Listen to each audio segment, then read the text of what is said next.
English to Burmese translation. One afternoon, Brida got up sufficient courage to do the same. တခုသောနေ့လည်ခင်းမှာတော့ Brida ဟာဒီလိုမျိုးခြေအနေမျိုးလိုက်လုပ်ဖို့အတွက်ကိုလုံလောက်တဲ့တတ်သိရှိဖို့အတွက်ကိုမွေးမြူလိုက်တယ်။ She was on her way back from work on a day when everything had gone well.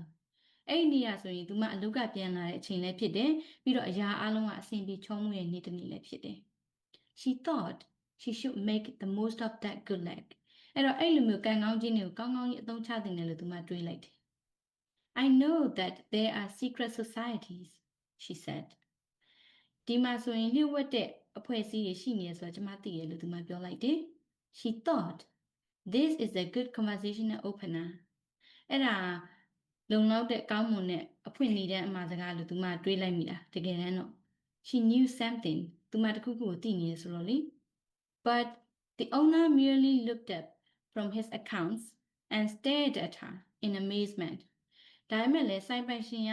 သူ့ရဲ့စီးရင်စရာတွေလုံနေနေမော့ကြည့်လိုက်ပြီးတော့သူမကိုအံ့ဩတဲ့အရေးအယောင်နဲ့စူးစိုက်ကြည့်နေလိုက်တယ်။